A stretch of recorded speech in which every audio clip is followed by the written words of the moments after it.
Thank you for joining us on KBC Channel 1. My name is Kasavuli. It has been a long journey, but here we are today. This is the debut of the Legends edition. I am Kasavuli. I have missed you so much. It's been 8 years since I was last on any television screen, and it is just a great pleasure to be back. A great pleasure to serve you, a great pleasure to serve this wonderful nation. And as a prodigal, well, they said prodigal sons, they're also prodigal daughters. Been round the corner, been round the bend, and I'm back home. Home is always the best. So tonight we bring you lots of news, we bring you lots of surprises, and don't touch that dial. Stay with us. On to our first story tonight. President Uhuru Kenyatta has unveiled the 10 billion shillings Kenya Marine Fisheries Socio-Economic Development Project, a government initiative aimed at uplifting income of fishing communities along the Kenyan coast.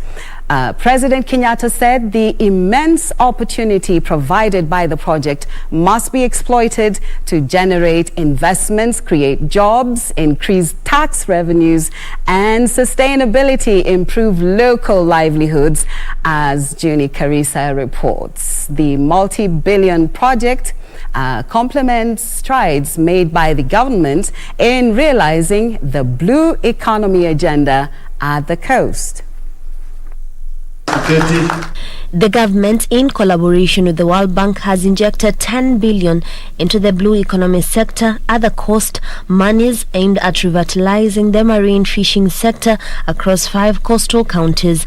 Beach management units hailing from Mombasa, Kwale, Tana River, Kilifi and Lamu counties will be capacitated to improve priority fisheries and mariculture in fish landing sites. The 5-year project will further boost the income of rural communities. Mradi utatusaidia kuhakikisha pia ya kwamba tumepambana na umaskini, sio kwa kupatia wananchi wetu samaki, lakini kwa kuwafundisha njia za kutega ndio wajitegemee wenyewe na waweze kujisimamia wenyewe. The project is aimed at complementing an existing 2.1 billion ultra-modern tuna fishing processing facility at the Liwatoni Fisheries Complex. The office should ensure that fishing vessels licensed to operate in our waters must also provide jobs and training opportunities for all our local fishers and our young people. President Uhuru Kenyatta, while officiating the CAMSFED program in Mombasa, underscored the need of timely release of the budgeted resources that will eventually propel the country's annual catch that is currently lagging by 70%. Hizi hela mutoe haraka jameni, zifikie wananchi. Hiyo sio zenu za kukaa kwa mabenki, ni za wao. Kwa wale ambao wanataka kuendelea kupiga nduru wapige, sisi tuko kazini. Hii mambo ya matusi kila siku, sijui mimi ni hii, haitakusaidia. Kazi na jasho ndio inakusaidia jameni. We are willing, even at county governments, to complement whatever is being done so that watu wetu wapate manufaa. Ushirikiano wa serikali ya kitaifa umewezesha kaunti hizi zetu na ziko tayari kwa uwekezaji. Mradi huu unakuja kwamba tayari tumeweka misingi maalum. Juni Karisa for the Legends edition from Mombasa County. Colin Soyu has been elected as the new Kenya National Union of Teachers KNUT NUT Secretary General for a 5-year term in an election that saw 5 members of the KNUT's National Steering Committee leaders voted in unopposed. Collins Oyu, who was unopposed in today's elections following resignation of Wilson Sossion, dismissed claims that the giant teachers union is at war with the government, saying the new blood of leadership will articulate the teachers' issues which have stagnated for a long time. Ben Chumba reports.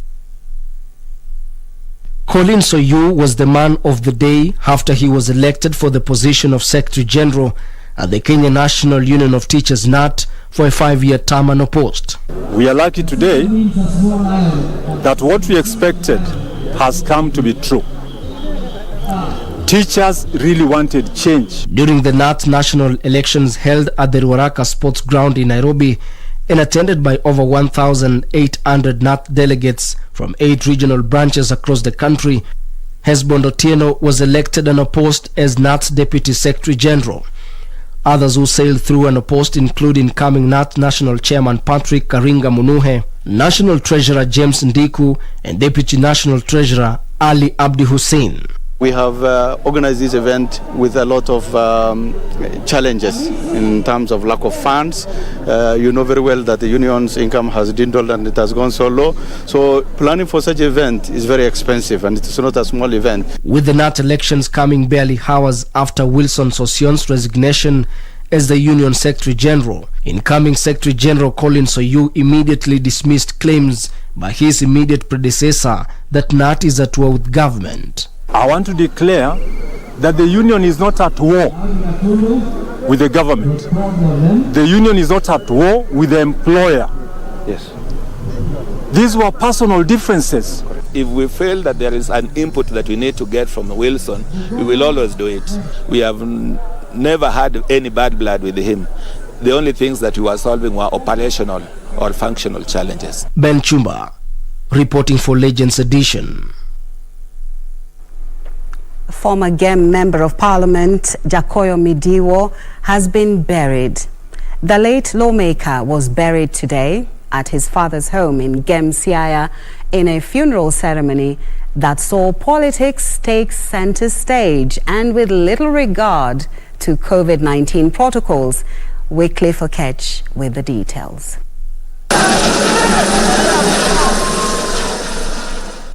The body of the late former parliamentarian landed at his homestead from Nairobi at around 10:30 this morning for viewing. It was then transported to Ndori Primary School, where the funeral service was conducted.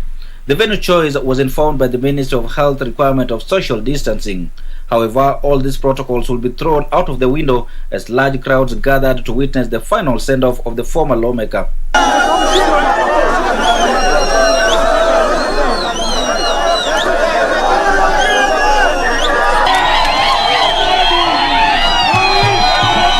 Jakoyo's family eulogized their kin as a pillar who held the family together and provided exceptional leadership. It is very hard for me to summarize 31 years with Mheshimiwa in 5 minutes. Jakoyo loved you people and you loved him back passionately. As expected, politics consumed a large chunk of the ceremony, with the politicians recalling fond memories they had with their former colleague one after another. We are saying goodbye to somebody who has left a very good record in Parliament and whose goodbye today is witnessed by his colleagues in Parliament. He was also a defender of the ODM party on the floor of the House and outside. When you crossed his path, you would feel the fire from Jakoyo. ODM party leader Raila Odinga using the opportunity to address allegations that his party rigged out the former lawmaker in the 2017 GEM parliamentary race. We now know what went wrong during the nominations. And we've said we don't want, never again do we want to see a repeat of what happened that time.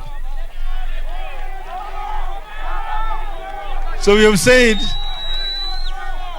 that going forward we are going to implement the recommendations that are contained in Catherine Mumar's report.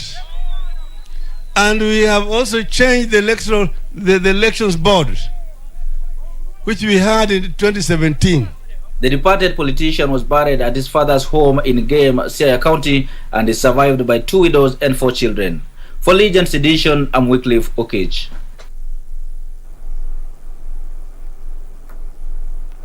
Well, you can interact with us on hashtag This Is KBC, and you can follow me on @Kathy Kasavuli. That's my Twitter handle.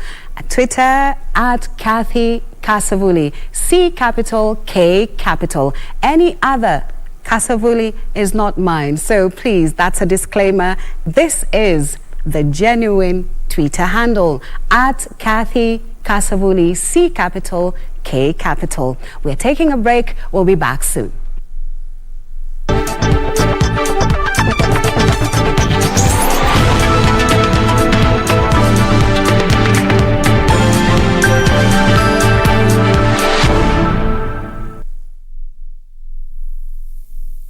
Dear customer, you can now access Kenya Power services fast and easy directly from your mobile phone by dialing *977#. If you are a postpaid customer, press 2 after dialing *977# and you will be able to pay for your bill, access your bill and receive bill alerts. You can also do self-reading of your meter. Simply go to the self-reading menu, add your account number, input the current meter reading, then send. You will receive your power bill within 24 hours. Your meter number is automatically saved for future references. Kenya Power, powering people for better lives. Bwana Motiso, pikipiki yako ndio hii. Uko shwani yangu. Hii pikipiki ni unakumbuka uniekelea the lowest unique bid yako ilikuwa ngapi? 18 shillings. Na unajua kuendesha hii gari? Kidogo. Haya, kitoko yako shika helmet, kifungu yako chomoka na mali yako. Kujiunga na QuickBid ni rahisi. Enda kwenye M-Pesa, bonyeza paybill kisha weka business number 4032353. Kwenye account weka kodi ya bidhaa unayotaka na bid yako ya chini zaidi. Kwa mfano TV 16. Kisha weka shilingi 20 tu kama idadi yako. Weka bid yako pia kwenye www.quickbid.co.ke. Kumbuka, bid ya chini zaidi ya kipekee ndio hununua. QuickBid, bidhaa bora kwa bei ya chini. Welcome back to magical Kenya, the land of the WRC Safari Rally.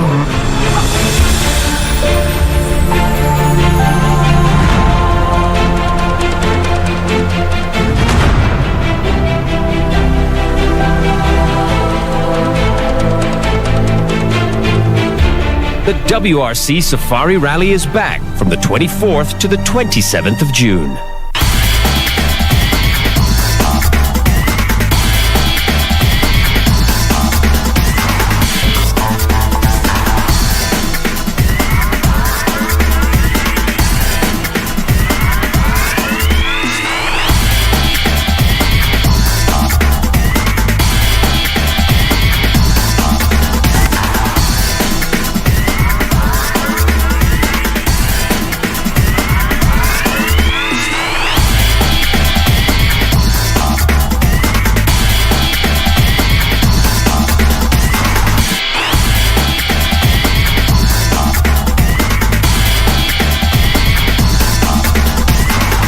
We are saying the last mile is because we have one area that we have not yet attained what we are looking for, and that's elimination of mother-to-child transmission. In their countries that have eliminated mothers passing on HIV to their children, in Kenya we haven't. That is actually the foundation or the bedrock of the First Lady's initiative, and so the First Lady cannot do it alone. Ministry of Health cannot do it alone. And so what we are doing as NAC is working with the counties so that we can all, so that if a mother, before she even gets pregnant, can she know her status? Because if you know your status, that's the first way of making sure that you prevent passing on the virus to the children.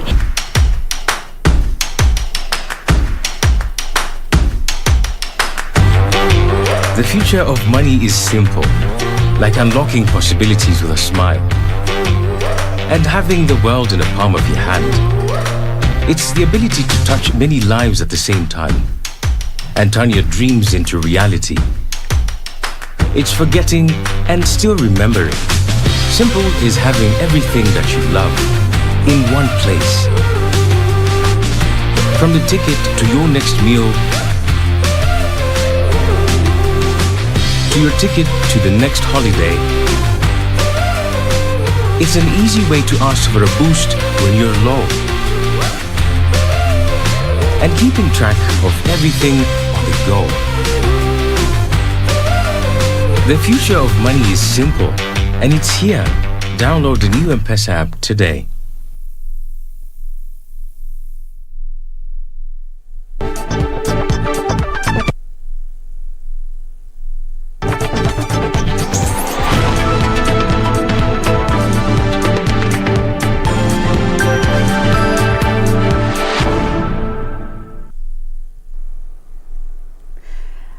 Thank you for being with us. This is the Legends News Edition.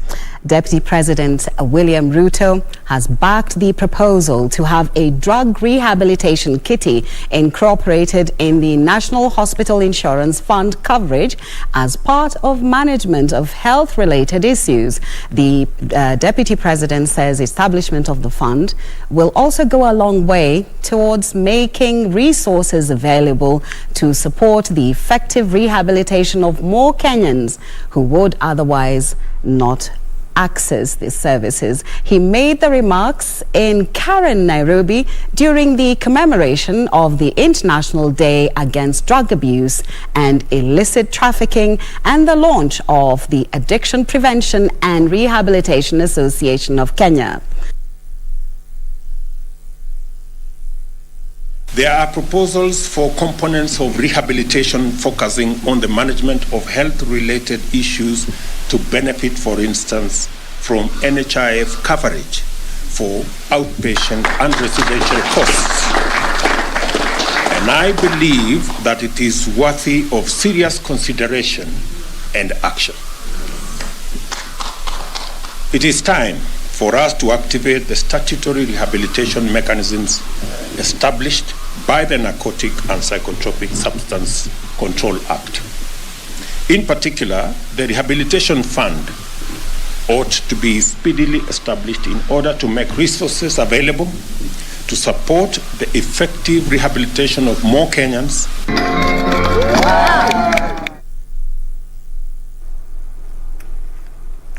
The country's COVID-19 positivity rate in the last 24 hours has reduced to 7.6% after 508 people out of a sample of 6,664 testing positive for the disease.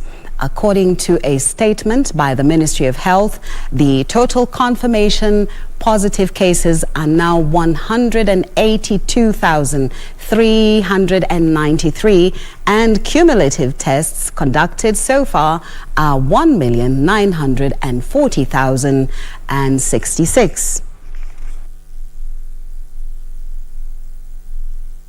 Succumbed to the disease, 17 being late deaths reported after conducting facility record audits on diverse dates in the months of March, April and June.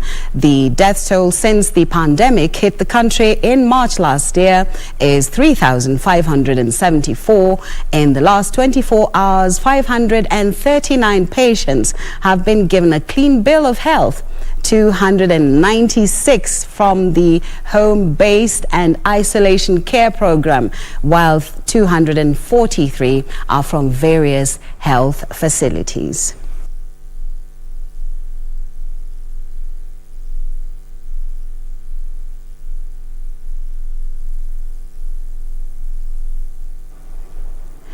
Beat Time and Saturday Night Show are among radio programs that hooked listeners countrywide to the KBC channel service in the late 80s and through to the new millennium. The two popular shows were produced and presented by John Karani, who is back to Broadcasting House as 16 years Haitians. And you guessed it, right? The two shows are back on the radio airwaves and with John Karani as the host. He spoke to Kamche Menza about reviving the programs and what is in store for the fans. Friday is the 25th day of June 2021 and this is Dancehall Kings and Queens. It's Beat Time Show. John Karani is a radio producer, presenter and a family man. Basically, I started my career in 1990. Actually, I came from KMC in 1989. So 1990, I joined KBC as a radio producer and presenter. Basically, I've been in KBC from 1990 up to around 2005. And then from 2005, I went to Tanzania. I went to work for radio station called Kiss FM in Mwanza, Tanzania. So there I stayed for almost 6 years. Then I went to Dar es Salaam. I worked for Tone Radio before coming to Kenya about 2 years back. Tell me, chuki ni ya nini? Chuki ni ya nini? Tell me. So BTEM was the first show I did, and I remember people like John Obongo Jr., Larry Wambua, and also not forgetting Abdul Haq, who is in London at the moment. Those are the people who showed me the ropes. So Saturday Night Show was actually started by a colleague of mine who passed on, Johnston Omurunga. He was the architect of the show. He was the producer. I used to be a presenter, and I learned how to do the show also. So when he passed on, I became now the producer and also started doing the show as well as presenting. So when Metro FM was started as a reggae station, actually I was the one who went to head the Metro FM. Now on the lyrics in a flow vibaya sana. Regina Thiongo, your request is coming up. BTEM show actually was a show that used to play hip-hop, house and local music, which were the trend top songs then. Saturday Night Show basically was a show whereby I used to give words of your favorite songs. So those days there was no internet, so people were not basically going to Google for songs. So the lyrics of songs, I used to give them out. So people used to write down the songs, the lyrics and everything. It used to be very popular. So basically I've just been doing my own business. Yeah, a little bit of farming. And also, you know, just biashara. But radio has never been very far from my mind. So it's actually a pleasure to come back and do what I do best. BTEM show, we are going back to the 80s and 90s. That's basically what is happening, because most radio stations are now not even concentrating in that song, music of the 80s and 90s. So that's basically the niche that I'm targeting. Saturday Night Show, I'll just have to blend the new and the old. Words of your favorite song will be there, but basically I'll be giving also the meaning of the song, what the artist was thinking when doing that song, basically. So that's what I'll be doing. And also the story still, and people have been asking, where are some people who used to be very popular in terms of entertainment? Where are they? People like DS Karaoke, DJ Kariski, DJ Pinye. So those are the people that basically I'll be bringing back and telling people, here they are, stick by me. That music that I'm going to play for them is songs that maybe somebody has not listened to that song for over even 5 or 10 years. So basically that's what I'm going to do. BTEM is 4 to 5, Monday to Friday. Yeah, and Saturday Night Show from 8:30 p.m. up till midnight. Between 11 and midnight, there's a session of slow songs. It's late date actually, but I call it Shika Shika time. So basically I'm going to bring it back in terms of late date, yeah.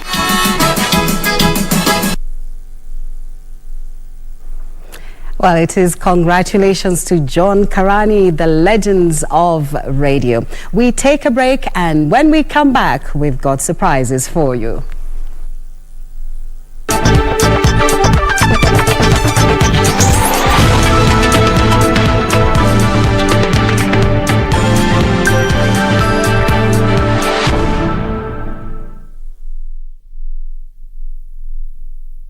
Kuna vitu zingine sio kama kuchokoza dem sio, kuwadhulumu kuwapiga sio poa, ni hatia na kukosa utu. Tushikane watu wote tuwe, kuwalinda wanawake tuwe, wanaume fondi moja ni.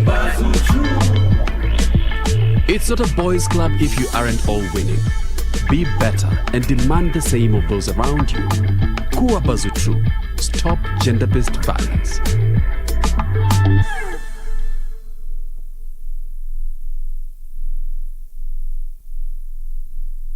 Malaria ni ugonjwa hatari sana unaoua watu wengi hapa Kenya. Japo kuko na corona, hatari ya malaria bado iko. Mtoto huyu alikuwa na joto jingi, kutetemeka, kuumwa na viungo na uchovu. Alikimbizwa hospitali ya umma ambako sheria za COVID-19 huzingatiwa na ni salama kwa shughuli ya upimaji. Vipimo vilionyesha kuwa ana malaria, na papo hapo daktari akampa dawa za malaria na kumshauri azimalize, na ili kujikinga wawe wakilala ndani ya neti iliyotibiwa. Malaria husambazwa na mbu. Walio hatarini ni watoto wa chini ya miaka 5 na akina mama wajawazito. Kupimwa na kutibiwa ni bure katika hospitali zote za umma. Usisahau adui malaria. Zero malaria huanza na mimi. Chukua jukumu leo. Komesha malaria. Ujumbe huu umeletwa kwenu na Wizara ya Afya.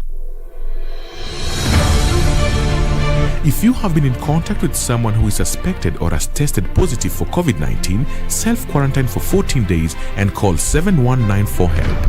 Self-quarantine restricts movements and the spread of the disease and protects your family, friends and community from being infected. During self-quarantine, you are advised to stay in a separate room, disinfect surfaces and clothing with appropriate disinfectant, avoid sharing household items, including utensils, towels and beddings, do not receive visitors, wear an appropriate face mask if you must be around other people. COVID-19 is preventable. Protect yourself, family and the community. This message has been brought to you by the Government of Kenya and its partners. Kupata skiza tune ya usifadhaishwe, dial star 811 star 815 hash.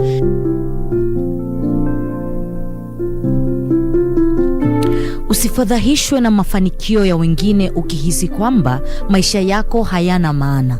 Kumbuka wengi huzungumzia tu mafanikio yao na si changamoto walizozipitia na ni mara ngapi walianguka.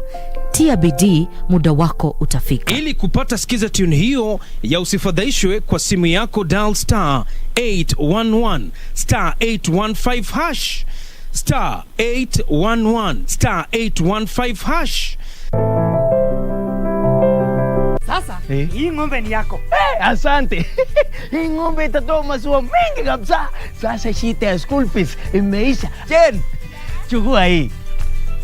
Hebu nikuulize, hii maneno nasikia ya bima ya elimu inaweza kuwa namna gani mtu anachukua? Process ya kuchukua insurance cover yote ni rahisi. Hata niko na cover ya gari yangu. Kwanza unajaza proposal form kama hii na uijaze wewe mwenyewe. Na kama haujui kusoma, uijaze na mtu unayemwamini. Hakikisha ile majibu umepatiana ni sahihi na ni ya kweli. Pia thibitisha insurance cover imeangalia masilahi yako. Na usiwahi sign proposal form ambayo haijaandikwa kitu chochote. Pia ukumbuke kujitolea photocopy yako. Sasa wacha nianze hiyo process. By the way, ukisubmit hiyo proposal form, uhakikishe umepatiwa policy document. Uisome na uielewe. Hiyo ndio thibitisho ya kuwa una bima. Asante sana. Ujumbe huu umeletwa kwako na IRA.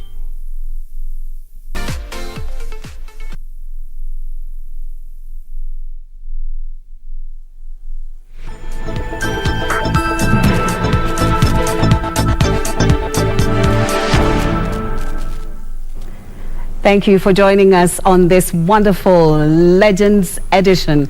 And on the Legends edition today, we have a wonderful woman who has achieved great feats in her life. And this is none other than Pauru Choda. Pauru Choda and Prem Choda were a couple that participated in the Safari Rally for 30 years uninterrupted, while she participated for 19 years. Welcome, Madam Choda. Good evening, viewers. Good evening, Madam, and very happy to be here with you on this auspicious occasion. Thank you so much. Oh gosh, the pleasure is all ours. I have always personally looked out, to meet you, and unfortunately I didn't have a chance when I met you now, and I'm so happy. So please tell us about your exploits on the terrain, rough terrain. I know you also participated in safari rallies in the Himalayas, but first let us start in East Africa. How did you participate? How did you join? My husband used to go in the safari rallies all with old cars. Then one day it was our wedding anniversary and I got him a car from Amazon Motors in 1971, and that was the first rally he completed. My husband was also a truck driver. He went to Langa Langa in Gilgil. Then he participated. His first participation in the rally was in 1959. Wonderful. This is the late Prem Choda we are talking Prem about. Singh Choda. Yes, he was also a bodybuilder and a wrestler, you told me. Yes, and he was my childhood friend. Okay. And that's where I married him. Wonderful. So that's where the synergy, started growing for this great feat that you carried out. Weren't people surprised when your husband actually registered you as a navigator for him in the Safari Rally? I had to go for the Freedom of Hunger walk for 43 kilometers, and then he thought I was a little bit fit to sit with him. Wonderful. Did anybody else, cheer him on when you were, driving with him? There were many people who thought, oh, this woman is not straight in her head to go in the Safari Rally with her husband. But when I finished in 1973, 74, 75, 76, I said, no, this woman is all right for the safari. And the people from Colt Motors, we got that trophy for finishing in a Colt Lancer 3 years consecutively. And we've got that trophy standing at home admiring the glass case. Which is your favorite car that you use? Because you actually did a span of 19 years navigating your husband. What car was the best car that you used in the Safari Rally? Nothing to touch the Colt Lancer. Hurrah. Wonderful. What number were you bearing? Was that the one you were in, number 69? Yes, that was the first safari I finished. Yes, that was in 1974. 74, 75 and 76. Wonderful. And this took you all the way to Tanzania, Kenya and Uganda? No. Yes. When I started the rally in 73, that's the only year that I went to Uganda, Tanzania. Okay. And the after rally, that, we never. Okay. After that, the rally was completely in Kenya only. Yes. Okay. What do you think about that? Do you think it should be held in all the 3 countries? It would be lovely, but even Kenya is not bad. Kenya alone. But if you may give me the liberty to say today that the rally of today is not a rally. It is a mixture of track and safari rally. In our time, the safari was about 6,000 kilometers. Yes. And we went through dust and rough and rain and mountains and all that. It's no more the same. Now it is a track race. By the way, there was a time you and your husband were actually submerged in a river. How did you get out of that? Well, God's wish. And another thing I must say, that my husband was a very good driver. Yes. Very good driver once again. And we went submerged in water completely in Kitui. Yes. It was a section in Kitui. Yeah, it was, submerged in, there was a lot of rain and floods. Yes, we remember very well. In olden times, the rally was always at Easter time. Yes. And all the people from the villages and everywhere came to see us, and it was great fun. Easter time was rally time. Now, let me ask you a question. Being a navigator of an experienced rally driver, because your husband actually did 30 years consecutively. You joined him and did 19 years of those 30 years. Did you need to be a technician or a mechanic in order to, join the Safari Rally? What were your special there was a need for me to know all that, because my husband and the service crew were very good. But over the years, when you get involved into something, you want to learn it also. So at times I learned, and I can to a certain extent look at the engine and know what is wrong with the car. Wonderful, wonderful, wonderful. There were many times you actually spent sleepless nights on the road. Yes. Now, madam, in those days, it was not restricted only to daytime rally. We had to rally night and day. And so at times when a tarmac section came, which was not competitive, I used to take my husband and go to sleep on the tarmac. I noticed your cars did not have so many endorsements, no stickers, no logos. How did you fund your safari? Mostly it was the good wishes of the people. We had no big sponsoration from anybody anytime, and always we were known as private entrance. Okay. Wasn't that a strain on you financially? Partly, but we made it. We made it because in those times you worked and you wanted to go. Yes. There was the give in it. Okay, wonderful. Thank you. You've heard it from the legend. This is one of our greatest trailblazers in the 70s and 80s who joined her husband and defied the odds, driving through rough terrain, driving through waters. As you heard, she said they were even submerged in a river. Well, thank you so much, Pauru Choda, for joining us on the Legends edition this Saturday evening. Thank you very much for having me and remembering my late husband. Thank you very much indeed. Thank you very much. There you have it, ladies and gentlemen. We will see you soon after this break.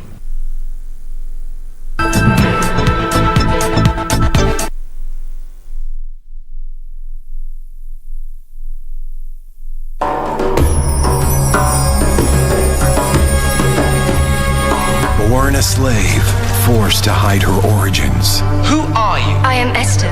A Babylonian name. And through love, she became a queen. Forget your name, but never forget you're a Jew. Because in the will of God, the salvation of an entire people depends on the courage of one woman. Rise, Esther, Queen of Persia and Media. Hail to the Queen! The stability of the entire kingdom is in danger.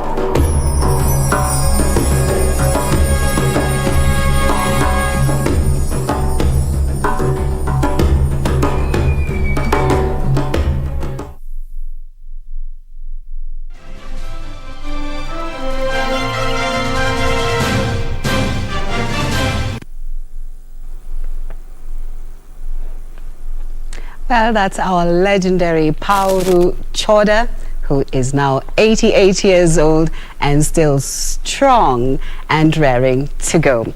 Well, we would like to ask you, who would you like us to feature? Which legend would you like us to feature next week? So please send in your requests, and we will get back to you with positive results. And now on to our sports news tonight. Thierry Neuville maintained his overnight lead after registering blistering pace in 6 grueling Safari Rally Kenya stages in Elmentaita, Soisambu and Sleeping Warrior. The cars will tomorrow morning head to Loldia, Malewa and Hell's Gate. Onka Rai alimaliza katika nafasi ya 15.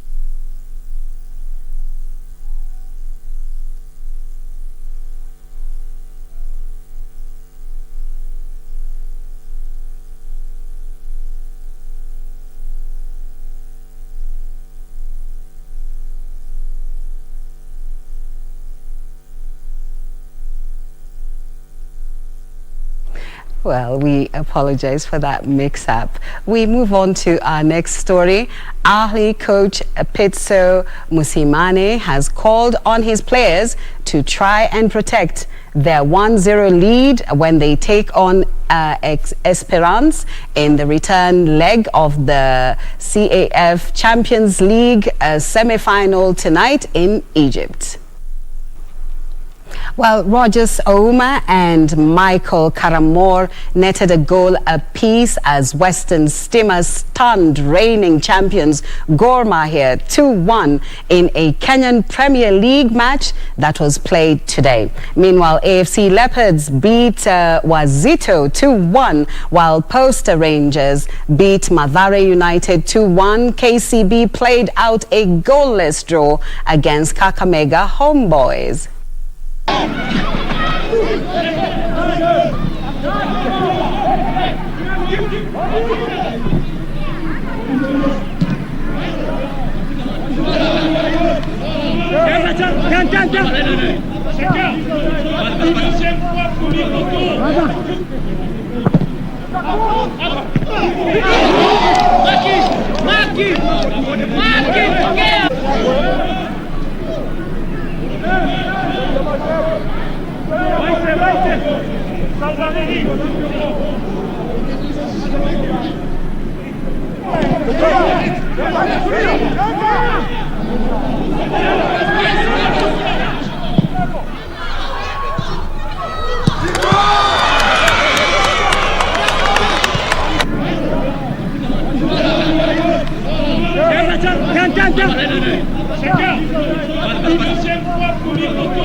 It has been a wonderful, wonderful experience. It has been a wonderful day, and it has been wonderful just serving you and, of course, talking with you. Thank you so much for tuning in to the Legends Edition. This has been KBC Channel 1, the channel that gives you the most comprehensive news coverage. So, today.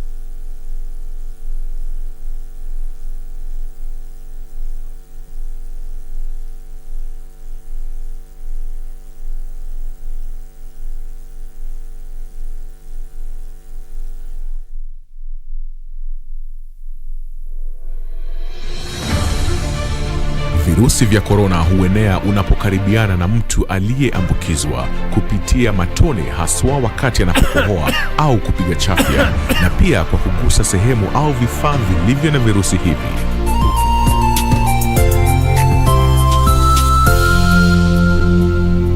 Jitenge kisha piga nambari 719 ili upate usaidizi.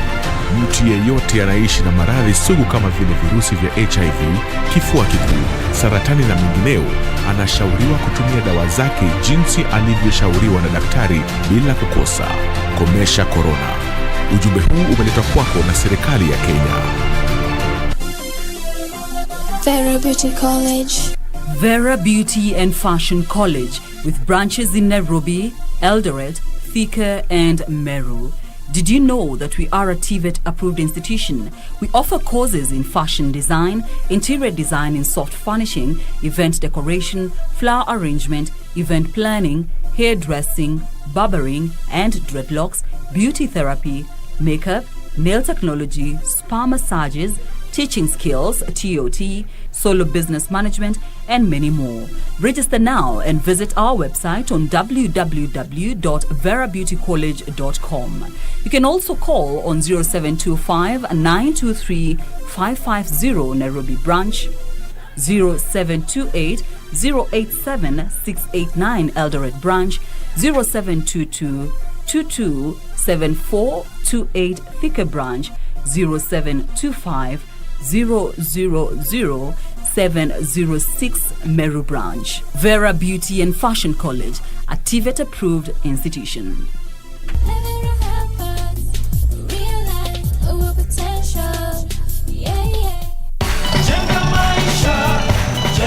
Watu wangu wa mjei, strong.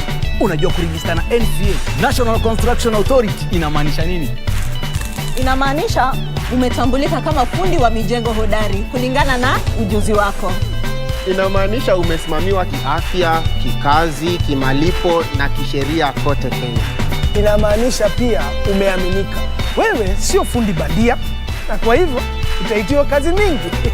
Be sure, Jenga Smart, to ensure the safe construction of all residential, commercial structures, roads and other works. The National Construction Authority is directing all contractors to be registered with and workers accredited by the authority to ensure compliance with the construction regulations of Kenya.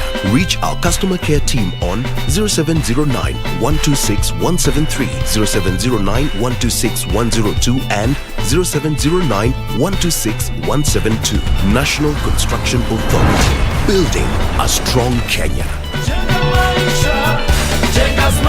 Dear customer, you can now access Kenya Power Services fast and easy directly from your mobile phone by dialing *977#. If you are a postpaid customer, press 2 after dialing *977# and you will be able to pay for your bill, access your bill and receive bill alerts. You can also do self-reading of your meter.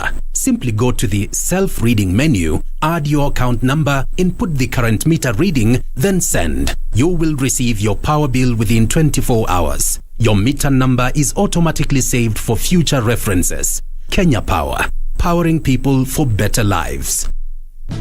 Ni jukumu letu kuu kuwalinda watoto dhidi ya maradhi yanayotishia maisha yao kama vile ukambi, rubela na pepo punda. Utafiti uliofanywa na Wizara ya Afya kwa ushirikiano na Shirika la Afya Duniani WHO umeonyesha kuwa kaunti 22 zinakabiliwa na hatari ya mchamko wa ukambi na rubela. Kwa sababu hiyo, kutakuwa na zoezi la utoaji chanjo dhidi ya maradhi hayo kuanzia tarehe 26 mwezi huu wa Juni hadi tarehe 5 mwezi Julai katika vituo vya afya katika kaunti husika.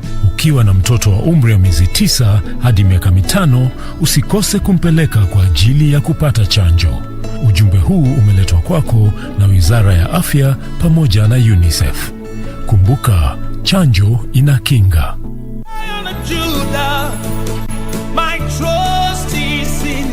Jumapili hii kwenye runinga ya KBC, ungana naye Askofu Michael Wanderi wa kanisa la Christian Foundation Fellowship Kiambu kuanzia saa 1 hadi saa 2 asubuhi. Ningetaka nikwambie, our Jehovah God, because the Bible says he is the same yesterday, today and forevermore. He is able to take you to a place of abundance. He is able to take you to Rehoboth in the name of Jesus Christ. Kipindi ni neno la neema, ukiletewa naye Askofu Michael Wanderi wa kanisa la Christian Foundation Fellowship Kiambu.